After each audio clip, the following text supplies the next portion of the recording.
Hello, everybody. Welcome to a special edition of Fox Cities Core here on WCZR Code Zero Radio. We're doing a special one today. It's going to air next week on Saturday at 9 a.m. Central Standard Time. It brings me great pleasure to introduce my guest. I'd like to welcome to the studio host of High Anxiety Radio. It airs Wednesday night right here on WCZR. The show typically is 2 hours of great punk music, and he mixes up the format once in a while and has different guests on, musical guests, and it's a show to check out if you haven't. I'd like to welcome Joel Ziegler to Core. Hey, what's up, Andy? Thank you for having me.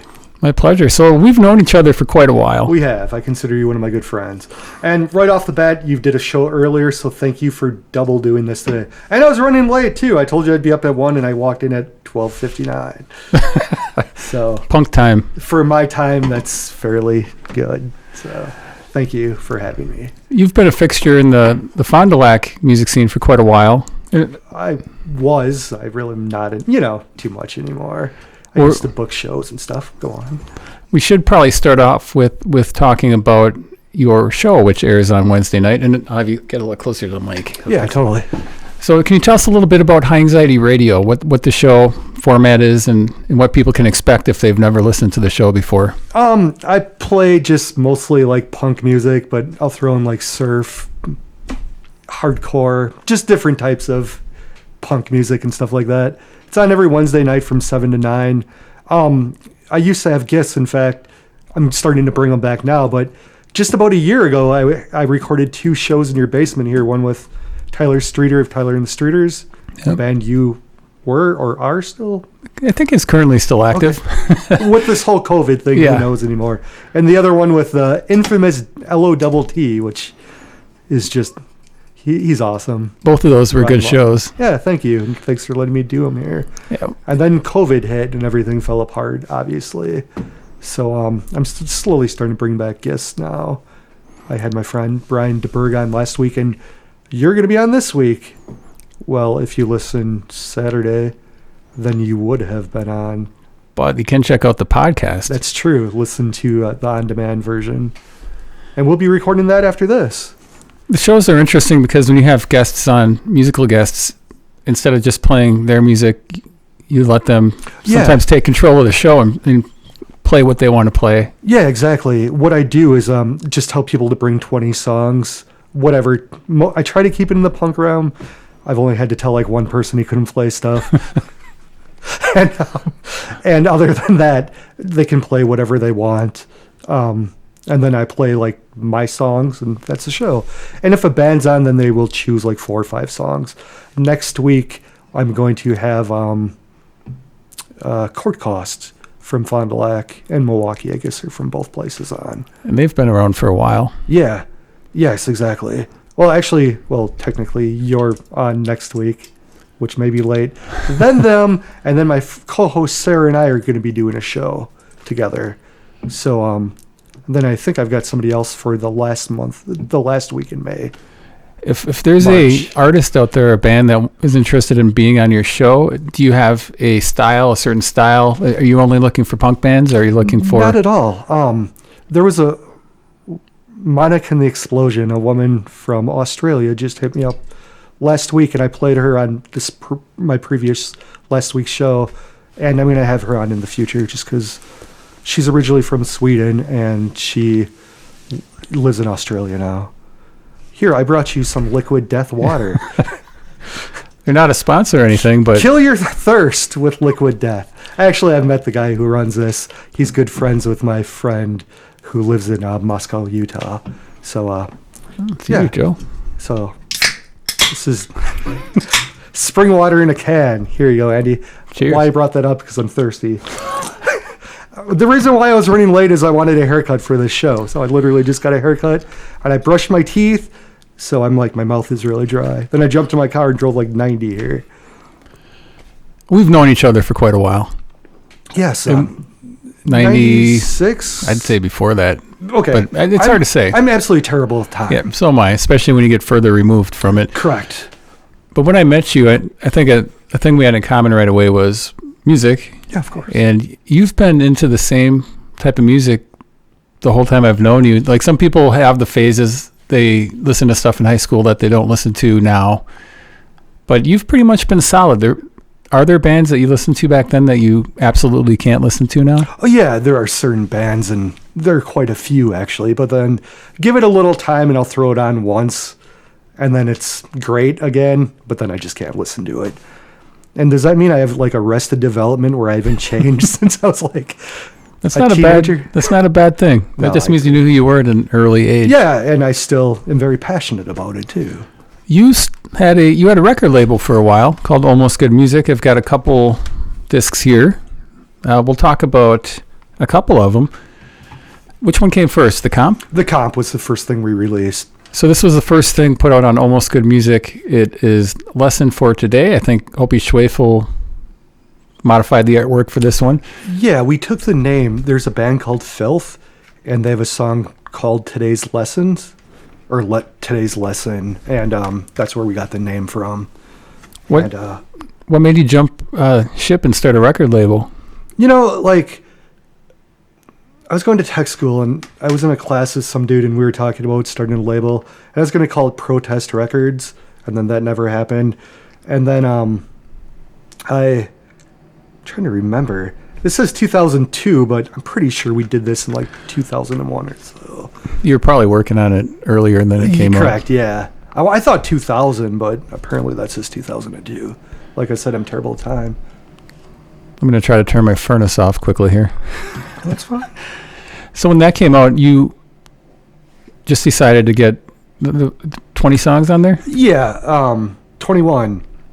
The first band, Jinxed was working on their first recordings, which technically these two songs were it, and also that other song, Gonna Be the One, which is off another compilation. So they were looking to do something with the songs, and I kept talking to Opie about starting a record label, and the first band we contacted was a band called Defiance, and I was a big Defiance fan. I still listen to them occasionally. They're still good. And I sent them Jinx link. Like, they offered to put something on, and they were a little too punk for the label, so they just stopped writing to us. Opie always said it was because of how Matt looked. I don't know. Who knows? Not like Matt's listening, but still. And then the band after that we got was Hudson Falcons from New Jersey. And then I started writing to them about being on the label. They asked to play to Fond du Lac, so they came and started playing Fond du Lac. And then they brought their friends, the GC5, with them, and it kind of snowballed from there with us putting on shows.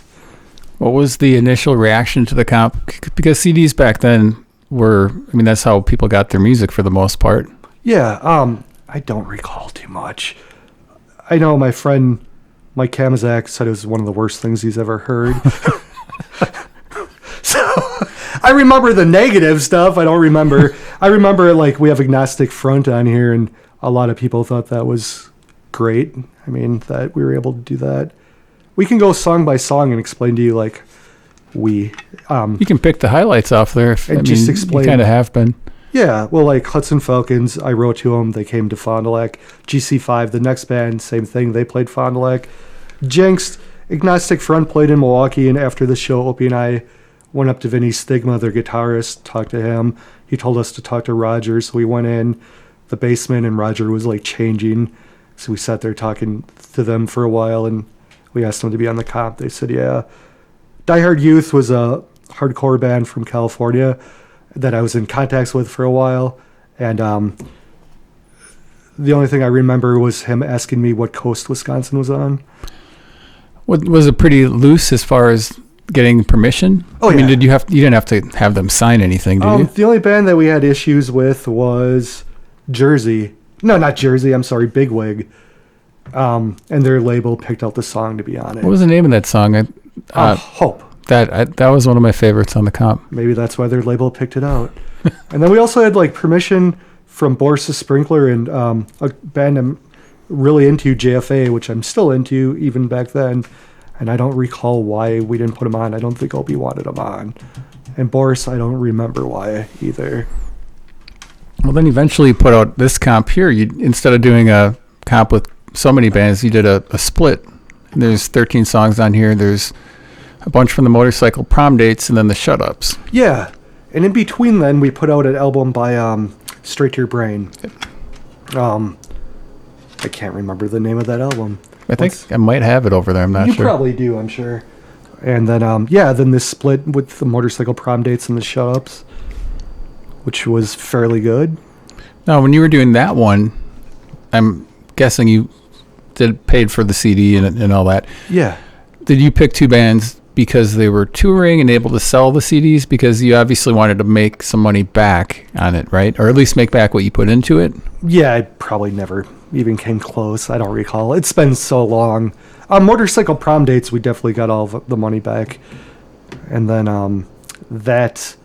I probably still have quite a few in my basement or something, which I'm just going to give to Daniel James, the guitarist of the Motorcycle Prom Dates. I told him I would next time I see him. And then I think the Almost Good label was kind of put on some releases, well, all the IDFK releases through then and the Pudge releases, and kind of creating a catalog of stuff. Do you have any more drive to put out anything, or is that ship sailed? Absolutely not. Yeah. I just was talking to a friend who wants to put out a split 7-inch, Dustin Pixley, who's been on my show quite a few times. And him and I were going to start another show called Noise Pollution Radio, which we did your band, Pudge. And also, before we go on, congratulations on your 25th Oh, thank you. anniversary. That's significantly amazing. Very kind of you. Thank you. It was a great show, too. I kind of wish I was here to interview you, just so you, or Bob or somebody was here to interview you. That way you could have 30th. partake. Yeah. So you did the label thing, and then what made you decide just to stop releasing? Just decided not to release anything else? Laziness. Takes a lot of effort to go to stores. I mean, to go to the post office and mail out stuff. And you did a zine for a while, so you kind of had your fingers in a lot of different places. You had a zine called Last Man Standing. Yeah. And I think I wrote something for that. You had Derek Fruta, I believe, right? Or Walt Hamburger. You had a bunch of people writing for it, and that was online for a while. Correct. That was the early 2000s, too. I don't remember. My friend Sam Richard. How that started, my friend Sam Richard from Minnesota had his own online zine, and I started writing for that. And then Jason Ramirez had his own paper zine called The Penny Zine. Then he also had one called Dear Frat Boy, which was hilarious. It was like you were writing to a frat boy, and he was telling you how to, like, roofie stuff, and it was very funny. So him and I started Last Man Standing, and then I just got people I knew to, like, write reviews and write stories and stuff like that. What did you write? Do you remember? I have no idea. Yeah. That's 20 years ago, dude. Like, probably.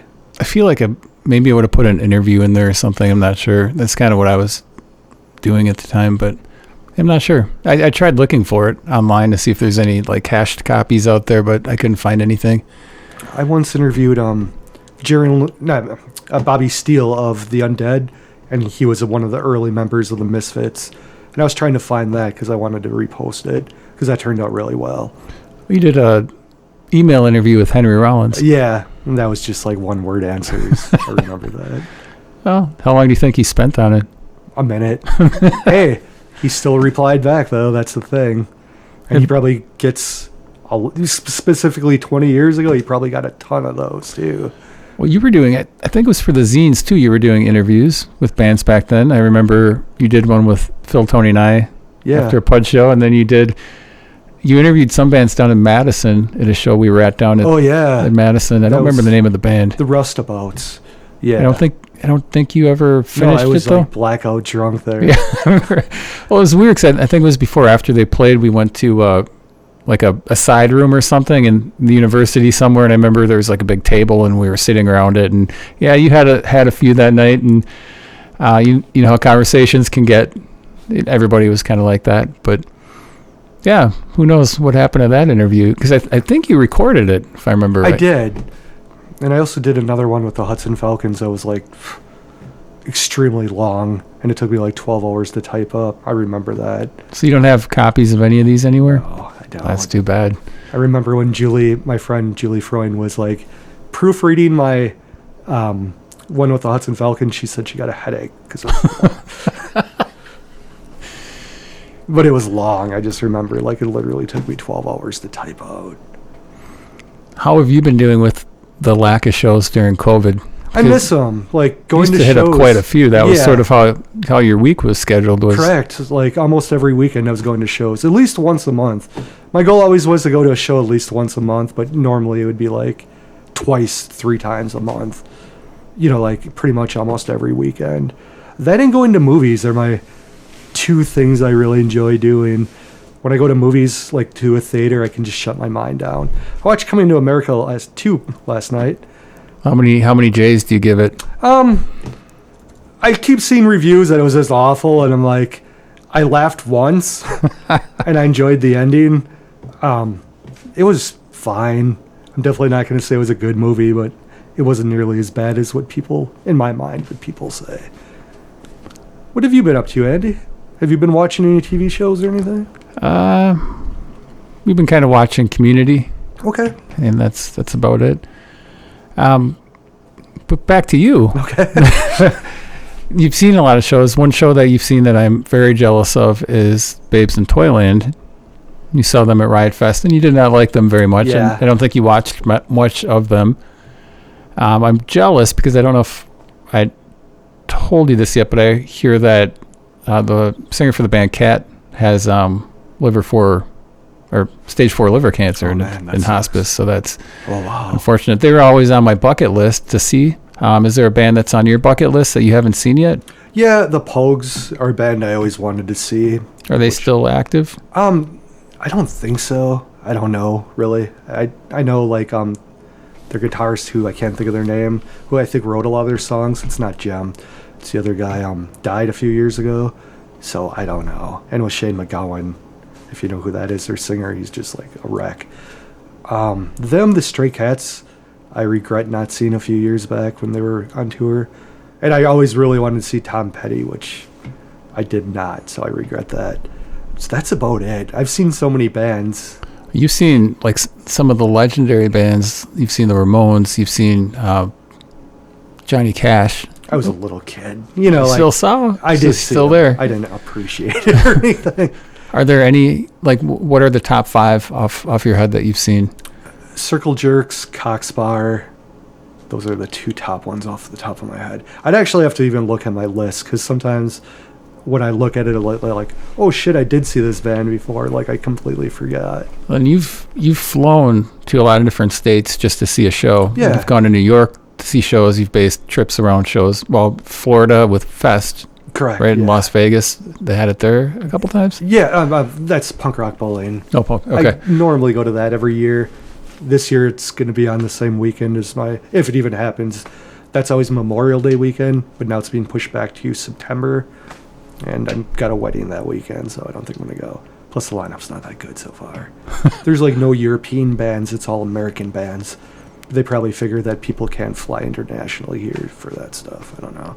What's your opinion on Riot Fest? Because a lot of people have said that they've kind of started to move away from punk, and it's more like rock bands. Oh, and completely. Yeah, it's not really my thing anymore. You still go, though? I do, because there's always like 3 or 4. Like, Cockspar played the last time it was going on. There's always a few bands I always do like. Circle Jerks were scheduled to play, which, if they're playing, I'd probably just go. If they're playing an after show, just go to that instead. Like, the lineup this year doesn't do much for me at all. And I think it's the lineup they had last year, but they're kind of pulling it over. I think so. Or they're going to re-announce it. The Punk Rock Bowling thing makes me mad, because I had until yesterday to get my money back, because I'm probably not going to be going. And I filled out the application 5 times and resent it in, and they never wrote back to me. So hopefully I'm getting my money back. Yeah, I know some venues just completely folded and kept everything. And yeah, exactly. There's brown paper bag tickets, I think, had some issues with their stuff. And yeah, I mean, it'll be interesting to see what comes out the other side once this is over. But the brown paper ticket thing, they always would only charge you like 75 cents for your surcharge. And then, like, Who Does Fest, the people who put it on, they only charge you $1. That's not bad. Yeah, instead of like if you go through Ticketmaster where it's like $50 or whatever. It's not 50, but still. So you've been on the scene for a long time, in the music scene. How has it changed from your perspective? Because you have never really been there in a band playing shows, but you've been booking shows. You've done the record label thing. You've probably done more than a lot of people that are in bands. So to you, how has the scene changed, specifically in the Fond du Lac, Oshkosh area, from the 90s to today? It goes up and down. Like right now, I don't think there's a scene. I have a small group of people during COVID that I talk to, like, and that's about it. And, For a while, there was venues there. Yeah, right? There was a time where, like, the Parasites, like, when IDFK was pretty active, they would bring in, like, the Parasites, who are, not a legend. They're a very well-known band. They were under Lookout. I think they played with the Ramones and stuff like that. But they would bring in, like, the Parasites, the Sheckies, numerous touring bands. And at the beginning of that, a lot of people would show up to those shows. You've been to several of those. Yeah. And then that kind of just died down. And then Ziggy's, the last show they had was you guys, Pudge, and LOTT, which everybody blames LOTT for them not having shows, but I don't think that's it. Well, I had fun during that show. I remember, I think there was an elderly lady there that LOTT decided to kind of heckle from the stage, and I don't know, they left. I don't know if I don't remember had anything to do with it. I quit drinking, by the way, so hopefully from this point on, I've been sober for since October 2019. So maybe my memory will improve. When Opie passed on, I knew him for 30 years, and he remembered everything, specifically all the bad stuff. But he remembered everything. So once he moved on, a lot of my previous history is gone just because I have such a bad memory. Like people in high school and stuff like that. Him and I went to high school together, for the people that don't know. So I want to touch on that. So you and Opie were very close. You guys bounced a lot of music stuff off each other. Obviously, he had a lot of input in Almost Good Music, the label you ran. Not to dwell too much on it, but the loss, I mean, how long did it take you to adjust? I mean, obviously, you're never going to completely adjust, but... I still want to call him up and tell him stuff. I still go to my phone to text them. So there's still that element of it, but obviously things just improve in time. But we're pretty close, and it's a big part of my life that's gone. And yours too, I'm sure. Understand what I'm saying. Yeah. Did you do anything for IDFK as far as comps? I think that might have been after the label was already done. He Andy Shecky, I can't think of his name. Andy Social and the name of the band. We did put out their CD because they were looking to release it and they couldn't find a label. So Opie got me in contact with them. Andy Shecky, the Sheckies, but Andy Social and the Antidotes so we put out their second CD. And then after that, I'm just... You're done? Yeah. I've got zero interest in it anymore. I was thinking of maybe doing a free online thing. Like if you want to just do something, put it on Bandcamp, like Almost Good Music Presents. You had sent me, way off subject and no one gives a shit about this, but you had sent me that Black Friday deal with CDs being made, like $100 for $100. Did you end up doing that? I didn't. I wish I would have. I thought you could buy it early and then keep it there until you're ready for it. I mean, that's, again, like CD prices, that's unheard of, like back in the day. I'm sure when you were doing the comps, they were way more expensive than that. It was significantly. I forgot how much, but... I know you're an avid vinyl buyer. Do you collect CDs as well, or is that something... So when you see if you see a band you really like, you will not bite on the CD? No, I just have a CD player in my car. I guess one of my stereos at home does, but I'm just not interested, yeah. Is it just because of the media, or just because of the format? I guess it's the format. I guess that would make more sense, actually, to buy CDs which I could listen to in my car. I think my car, I have a Volkswagen Jetta, and my friend Winky bought one the next year model. Mine still had a CD player, his did not. So that was probably like the cutoff. Does yours have Bluetooth? It does. Okay. Yeah, that's what I listen to mostly. So vinyl, you've got crates of vinyl sitting around the house. I've got a lot. I was just two jukeboxes too. Yeah, I've got 3 record players and 2 jukeboxes. That's pretty obsessive. Drew Schultz, am I saying that right? Yes. He says, Joel, exclamation point. Tell Drew I said hello and tell him I'm drinking liquid death water. Tell him that's for Ryan. All right. So after the vinyl resurgence goes away, because right now it seems like records are getting more and more expensive. When we talk too about getting rid of stuff, yeah, we have kind of cut back. Are you cutting back on vinyl right now, or are you still probably going to exclusive company right after when I'm done hanging out with you, and then I'm probably hitting Eroding Winds in Oshkosh by my friend Adam Bartlett and our good friend John Petta works there. So that's a great record label, record store to check out too. Yeah. Well, Joel, I do have a ton of vinyl that I'm planning on getting rid of that I don't listen to. How are you going to get rid of it? I'm probably just do trade-ins. Like there's a record store, Rushmore Records in Milwaukee, and they have this first edition of Circle Jerks Wild in the Streets, and I'm gonna see what I can trade them because it's $50 and I don't want to pay $50 for. I think the most I ever paid was $30 for vinyl record. Well, Joel, I want to bring somebody into the stream. I want to bring in Caleb Westphal from Devil's Teeth. Hey guys. Your new album's awesome, by the way. Oh, thank you. I've listened to it twice at work. Yeah, so I'm just gonna read the bio here for the new album. The new album from Devil's Teeth is a spaghetti western garage rock operetta inspired by the character Chong Li from the martial arts film Bloodsport. Self-recorded, largely in a barn-turned-art space next to an insect-infested forest on the outskirts of Milwaukee. It sprung from the cinematic mind of guitarist-vocalist John Hanusa. Am I saying that right? Yeah, Hanusa. So this is, like Joel said, the new album's fantastic. It is. Thank you. I was going to say that it's weird that you said spaghetti western because in my mind it would be like, I would have described it as like an apocalyptic spaghetti western. It's like a That's part of it masterpiece. too, yeah. And I'm not even kissing your ass because I don't do that. I mean, it's like extremely well. Caleb, I know you've been doing the circuit. You've done a couple of live stream things in the last week, which have been entertaining, and you can still see those online if people want to check those out. Should I be looking at the monitor to look at Caleb, or should I just be looking at you? Whatever way you want to, Joel.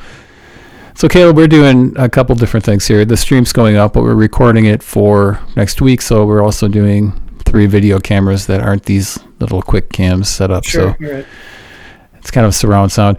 So, do you guys remember the first time you met? I think I do. My recollection is I think Joel was living upstairs of Joe's Fox Hut in Fond du Lac, the pizza place, and I had a friend, Terry Wren, who lived up there as well. And I was like 15. I was friends with Terry, and I think I'd been in the hallway, and I think Joel and Opie were up there, and I remember maybe I'd met Opie at a show, and then I think, Joel, you were still living up there, and Opie had used to live across the hall, and they took his apartment or something like that. Yeah, that's exactly Is that on right. Fox Hut? Or by Fox Hut? It was above Fox Right Hut. above Fox Hut, yeah. But then so I was like 15 then. That would have been 2001. But then I think we got to know each other better maybe when like Johnny and the Fucks were playing around that time. Like Johnny and the Fucks played some shows with Offend Your Friends up at the library in Oshkosh. And I remember talking to Joel more at that. So that was, a number of years later, but I knew him during that period. Does that seem to check true with your recollection? Yeah, totally. That would make the most sense too. Like because those guys moved across the hall where Opie used to live. I remember that, Caleb, or something similar to that. Yeah. Yeah, it was Terry Wren. It was Todd Notter, the original drummer of Something to Do, was the other guy that moved in across the hall there. And Caleb, you got involved with Devil's Teeth after they've got a couple albums out after their debut album. How did you get involved with that band? So I had been writing a column for the Milwaukee Record down here in Milwaukee. I haven't been writing it during the pandemic, but it's about Wisconsin fish fries. And in my blurb at the bottom, or my bio, or whatever you want to call it, I had said I was trying to get back into a band. So basically, I put an advertisement at the end of my column. And John, the guitar player, singer, had seen that and talked to the guys in the band. And then I think Eric, the bass player, singer, reached out to me. It turned out I'd actually met John once before because one of my old roommates had jammed with him, and we didn't even really realize that. But so they contacted me in like September of 2017, I think. And it was magic at first practice? Yeah, it was kind of like, they said they hadn't integrated someone in before, and they didn't know how it was going to work. And usually most of the bands that I've been in, well, I guess I kind of joined after they had started for some of those bands too, but yeah, it worked great. I just kind of started jamming with them, and that was September of 2017, and I think I played my first show in January of 18. So there was a time, like there was a couple of shows I went to after I was sort of half in the band and watching them play, and like I didn't have all the songs down that I was going to play on yet and such. So but yeah, it was January of 18 that I started actually playing with them. When did Opie and I see you at the Cactus Club during that Packer halftime show? That was September 2018, I think. Okay. So, yeah, I want to say mid-September 2018, we played Cactus Club in Milwaukee, great venue. Milwaukee Record, in conjunction with them, puts on these halftime shows during Packer games. They didn't obviously do it this past year, but they put up some like bleachers in there, and then at halftime, instead of seeing some huge rock and roll band like you're at the Super Bowl, they open the doors to the Cactus Club, and you go in the other room and you watch a band they play 3 or 4 songs, and then by the time that's done, then the game's back on. You go back in the other room and watch the game some more. So, yeah. You saw the Devil's Teeth on a Boat, didn't you, Joel? Yeah, that was 2019 also. 19, yeah. Yeah. Did I say whatever? Yeah, well, yeah. Obviously. 2019 was the same year I got to see Devil's Teeth at Mile of Music. They played up at Misfits. That was a good show. Yeah, that was. I do remember. And that was a storm blew through Mile that day, so they ended up kind of shuffling some stuff around, and I think there was like a Hamburgers reunion that got shuffled over there too, and it was. Yep. It was that was a good night, and I kind of say it a lot. I'm glad that Mile of Music is awesome, but I'm glad that venues around that don't really take part in it are like doing something different, because I think it just makes the festival so much cooler. Like counteractive, like yeah. Yeah. No, I agree. And that place was packed that night was. too. So that is there been a highlight for you so far, Caleb? Playing in Devil's Teeth, or a show that sticks out? I mean, that boat show was tons of fun that you alluded to. Yeah, that was. I never played on a boat before, and so that's starters, And it just, I remember just kind of floating around, and then the wind is kind of, it was a nice, cool but warm night, sort of, in between, just a nice, I think it was June. And I remember like turning around and looking at Chuck, our drummer, and I looked behind him, and the art museum's right there. I mean, we had floated all over from where we had started down the river, and then out onto the lake, and then we were over, so it's kind of like you didn't know where you are. You lost track of space and time, which is kind of what you want to feel at a rock and roll show anyway. You're just in the moment, and that just like added to it, It's interesting because you're kind of like trapping people, like they're getting on the boat and they can't get off. Exactly. The funny thing about that show too is we didn't communicate well enough, I guess, as far as what we should have for a PA. So we didn't have a PA, and they didn't have a PA, and we're like, oh shit, like. So the bass player, Eric, and I quick ran and got a PA, brought it to the boat, and we brought it upstairs. And like the crowd was like gathering downstairs, like waiting to get on the boat or waiting to come upstairs, I think. So they were at the bar area, and they were like, can we let him up yet? And they had like a cord, and then we just, pull it, and then everyone just like fucked up. But yeah, that was kind of fun too.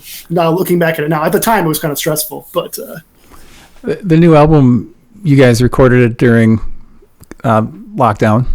During COVID? We actually finished it right before. Oh, nice.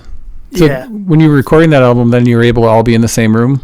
Yeah, I mean, not all of us were there all at the same time, but in theory we could have been. Yeah, it was we finished recording it, I think, at the end of 2019, and then it's just been in the mixing and mastering process, and then kind of deciding how we want to present it to the world. That's been the last few months we've been figuring that out. So did it feel kind of weird, since you weren't on the last album, to all of a sudden be contributing to the next album, which obviously changes the sound and the direction of the band a little bit? I think I kind of eased into it because we put out like an EP that I was on that, and then I was able to be on 3 tracks on the first album, so I wasn't like listed as a member at that point, but because they had recorded the first album, Sukiyaki Hot, right before they had contacted me, but it didn't get released until I was in the band, so I was able to play on 3 of those songs. I'd say Joe probably knows all this. That doesn't mean the people listening don't. I'm just saying that you probably know. Like, I'm asking, like, I have a lot of background not there that should be. No, okay, I understand.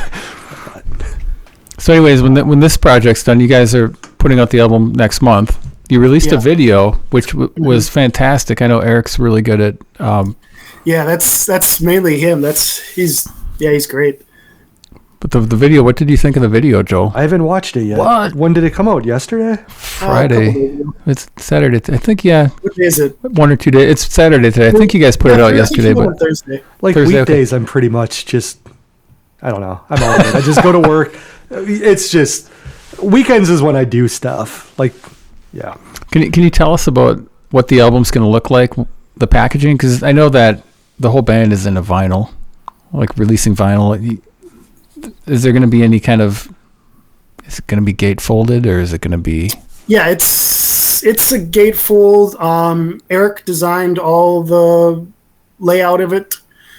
It kind of has a desert theme cover, and then the gatefold opens and it's us in there. The vinyl itself is going to be orange, I think, and it's only limited to 100 copies. And wow, yeah, they're going pretty quick, I think, already. So, and then it's going to be on cassette and CD and digital, of course. So, do you plan on touring when COVID is behind us, whenever that happens, or do you think you'll just be playing locally? Well, there's always been talk of going to, if we get like offered to go to a different state and do something fun like that, or even a different country, we'd totally do it. There's never been a big push to do like, 3-week, month-long tours or anything like that. I mean, a couple of the guys have families. It's not like we're trying to, make it per se. We just want to play music that we think is good and want to get it out there to people. But yeah, definitely if something comes along, I think we totally do it, whether that's a one-off show or something more expansive than that. But just playing shows in general would be a great starting point, once it's safe to do so. And I think we're all kind of optimistic about what the future holds. So tell Andy about your last show. Well, tell the listeners at home also too about your last show. Listeners and viewers. What was the last show? Wasn't it with Manor Astroman? Oh yeah. We opened for Manor Astroman at Collectivo Back Room it was like the end of February. So yeah, that ended up being our last show. And a couple guys in the band are huge Manor Astroman fans. I'm not as familiar with them, but yeah. And then we kind of were talking to like their management at some point, or a PR person, and then looking at venues in town. And there was a couple different places that were maybe going to host the show, I think. But then eventually it landed on Collectivo, and yeah, so we got to open it, and we did just a short set, and the crowd was kind of filling up as we did it. But then the show ended up being sold out, I think, and little did we know that was going to be it. We actually had a show booked at the same venue opening for another band on St. Patrick's Day last year, and that got canceled, like a week and a half before that was going to happen. So that's been about it, and we were supposed to do that boat show again last year. We got booked for that. We got booked for Chill on the Hill, which is a weekly thing in Bayview, and a lot of other shows we had on the books kind of, but they just got paused. So hopefully we'll have maybe those same places reach out to us again. I'm sure they will. That was Enter Astroman's first show in Wisconsin in like 20-some years, too, wasn't it? Yeah. It's pretty I cool. want to say they had played at Shank Hall at some point, but I'm not sure. I thought I remember reading that somewhere. Do you have any questions for Joel, Caleb? Is your new record, the vinyl, on a label, or is that just you guys self-released? Yes, it's on a local Milwaukee label called Triple I Industries. I think I've heard of that. Yeah. Yeah, they put out stuff by a band called Hot Coffin. One of the label owners is in a kind of hip-hop band called Gorilla Ghost. There's a lot of other artists on there, too. But questions for Joel. I didn't plan ahead. I don't know. That makes two of us. Yeah. Yeah, this was very last minute. Like Andy and I were talking about it a few days ago. I left my house at like 10 after 12, and I had to be up here by 1. So I was doing like 90 down the highway, and I walked in at like 1:59. Yeah, I was right about that. I had to get a haircut because I knew I was going to be on screen. Yeah. I just saw on Facebook. So I just put the hat on. Yeah. I just saw on Facebook you haven't had a haircut in like a year or something. July 15th is my last haircut. Yeah. Saving money. Yeah. Well, can you tell us about the new video? The new video, it was just the end of January where we shot some individual shots of the band playing, and Eric melded them together to make it look like us playing on a desert. And he spent basically the whole month of his spare time just working hard at it. And, it just, it kind of follows a visual narrative arc itself, just like the whole album does. I think the video itself does, and I think it kind of speaks for itself. So, yeah, I guess the only thing I had to do is I had to climb a volcano, and you know what I mean? Once you see it. So. Well, Caleb, thanks for joining us on Core, thanks. and congratulations on the release of the new video and soon-to-come album. Information on the bottom of the screen with Devil's Teeth's information if you want to pre-order that album. They're only doing 100, so it sounds like they're going pretty quick. Yeah, hook me up with one of those. I mean, I will buy one, but save one for me, please. Sure. Yeah, thanks so much for having me on and letting me talk about the music. And I think you should have Devil's Teeth on in the future. Agreed. Yeah. I'd like that. So I've got Joel Ziegler on the show today. Joel's the host of High Anxiety Radio on Code Zero Radio. Airs every Wednesday night at 7 p.m. Central Standard Time. We had a comment here from Brandon. He says, "Hey guys, checking things out." It's not really a question, but hi, Brandon. Hey, thank you for listening, Brandon. He's been my longest friend. I've known Brandon, good friend of mine, since 5th grade, which I don't even think I could figure out the math. Yeah, of the that math. year. Yeah, it's too tough. Went out to eat with him last Sunday. Him and his mom, who I haven't seen in. Well, so in 5th grade, you probably would have been 11, so just subtract 11 from your current age. We don't have to say it, but that's how long ago. Exactly. Way longer than not knowing him, I've known him. Yeah, it's crazy. Are there any bands that you would suggest for people to check out? Just in general? Bands that you like, that you enjoy? From Wisconsin or just in general? From Wisconsin. The Malones, which are fragments of IDFK. Very similar. Pudge, I'm a big Pudge fan, truthfully. I used to not be, but I became one. I think you're probably my favorite Wisconsin band, and I'm not just saying that. Thanks, Joe. Brass Tacks from Madison. They're like a street punk band. They're not really around, but they do have a couple albums out. 94 Distortion from Oshkosh. Once again, your drummer Sam is in that band. They have a new album out. Morse Sprinkler from Green Bay. You know, Sam gave me their new CD, and I unfortunately haven't had a chance to listen. What?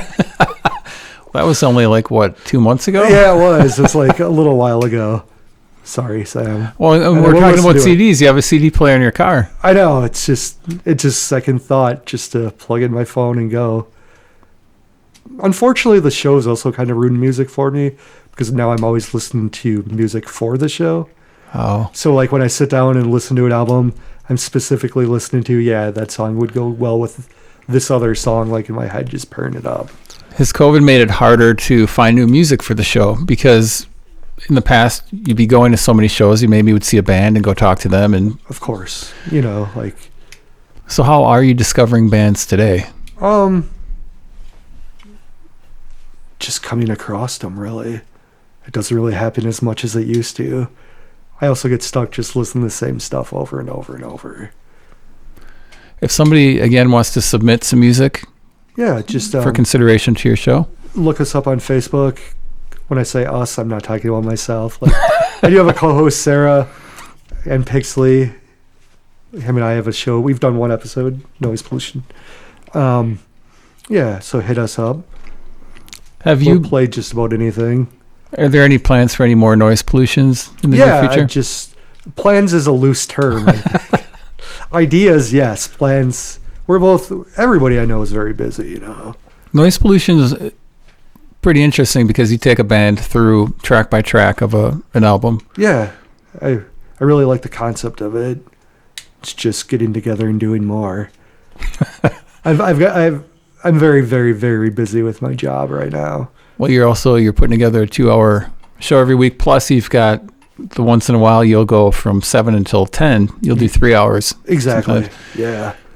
Is there anything on the horizon for your show that you want to add to it, or that you're thinking about expanding out to do besides noise pollution? Not really. Like, I do want to start getting more people outside of Wisconsin, but I'm just hesitant to. Once you're going to shows again, would you ever take your show on the road? Probably. Maybe broadcast from a different state, or... Yeah, totally. I mean, just my friend Drew, who was listening, we were going to do a show from Gainesville a few years ago, but it never happened. And then just with our format, I could easily interview somebody just in the matter of minutes. Just even do it on your phone. Like, if you have an iPhone, the digital quality on that. When I put together the Opie tribute last year, my microphones got all fucked up, the settings, so I was just using my phone to interview people and stuff and have them talk into it. And I just took the MP3 and threw it in our program. One thing that I really kind of enjoyed, which doesn't, it's not a nice thing to say. I enjoyed it early on when I'd listen and things would go haywire for you, because it fit the show's title, High Anxiety, and that's happened to me too, but for some reason it was enjoyable for me to hear it happen to you. But there been a lot of shows currently that, like, all of a sudden the mics will stop working or something right before. No, because I pre-record everything now. Do you prefer to do it that way over? It's a lot easier, but it's just not as fun. Like when I'm talking to somebody live, and then it's just more natural. I assume you feel the same way, right? Yeah. It is. It's a different adrenaline kick. It's just different. Well, if you say something stupid, you can't take it back. And I say stupid shit all the time. Yeah, I mean, there's still... One of the worst memories I ever have, you were there with that gentleman named Richard that time. Oh, yeah, I remember that. Yeah, that's one of the worst. I had to dig through the memory bank. Yeah. I got it. For me, it's emotionally scarred there. We don't need to say it. Unless you want to. But no, that's okay. Yeah. What's been your favorite show to do so far? Is there one specific show that's been... Not really. I really liked how the Opie tribute last year turned out. That was a good show. Where I took clips of people talking and stuff like that. And a lot of these shows, like both Opie tribute shows, you can get on demand. Yeah. On the Code Zero Radio app, and then you can get the app on Apple or Android, and you can listen to the station live, and you have access to all the on-demand content. And you're really good about putting up all the High Anxiety radio shows. The Opie tribute shows are still up there, and people can listen to them whenever they want. Yeah. Also, like, when you just asked that, I also did, like, for my 77 show, I just played music from, like, 1977, and then, like, 82, music from 82, which are both kind of, like, more important years for punk. Like, 77 is when it kind of broke out, then 82 is when it kind of, the more of the street punk oi scene kind of went into. And then Brendan, who's listening right now, him and Jason Schwefel were both on for, like, I think 90, from the 90th episode. And then I think we went from 90 to 99, where we took 2 songs from each year. And those I really, really enjoy doing, too. Like, it makes it kind of challenging. It does, but to me it's fun. Just, like, that's how my mind works, putting stuff together like that. How has it been as far as can I say you don't really spend most of your time in Fond du Lac nowadays? You're kind of around. I am. Used to be more focused at hanging out in Fond du Lac. Correct. Yeah, I moved. No one knows that at all. Just a small group of people. So I currently live in Milwaukee. I got a new job. Like, legitimately, no one knows this.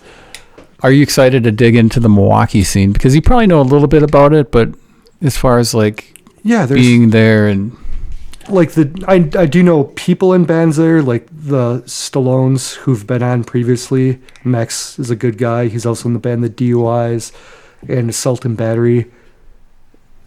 That just kicked out. that's okay. We're still good. So there are like some really good bands that I know, and I'm sure there's a lot of other bands out there that I don't, which I am excited to hear once this COVID shit is done. Hopefully soon. No shit.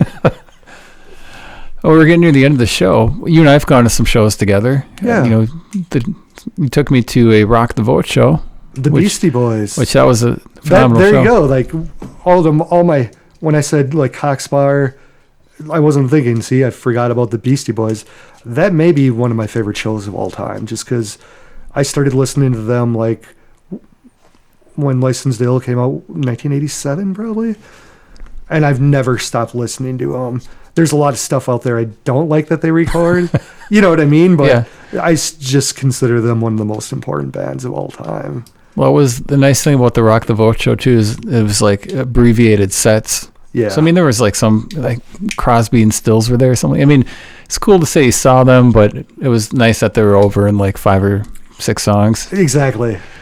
But yeah, thank you for taking me to that. I've gone to shows, Motley Crue with you, and I don't know. There's probably only been a dozen or 2 dozen like sure big there's- shows, but We've seen Rancid together. yep. Lost Straitjackets at Summerfest a long time ago. There's probably a lot you just can't think of, which I'm sure there's more. You've went to Riot Fest with my brother and I, Yep. and I'm sure there's more that, Yeah, all good times, good memories. yeah. So again, Joel Ziegler, thank you for joining me. You are a great friend, and Consider you one too. I very much appreciate your friendship. I wouldn't be doing this if it wasn't for you. You're the one who kind of kept pushing me to start a show here. Because you and I were going to start I wanted to start a podcast with you like early 2000s. Yeah, we talked about it for quite a while. Yeah. And then when you jumped on this, you kept pushing me, and I was like, Yeah, and I like to thank Bob Minter for yeah. kind of hooking me into this. Bob got you started. You got me. But it's been great, and I look forward to to everything we've got going in the future. And if you haven't already, check out High Anxiety Radio every Wednesday night here on WCZR, 7:00 p.m. And if that time doesn't work for you, download our Code Zero Radio app and listen to the shows on demand. Joel never disappoints. Check us out on Facebook. Any Send out requests or hate mail or whatever you want. any parting words? No, I'm good. Thank you for having me on. Check out High Anxiety Wednesday night with Andy Mack. And if you listen to this if you watch this next week, well, go back and listen to it on demand. You've been listening to Core on WCZR Code Zero Radio. Thank you for listening, and thank you for having me.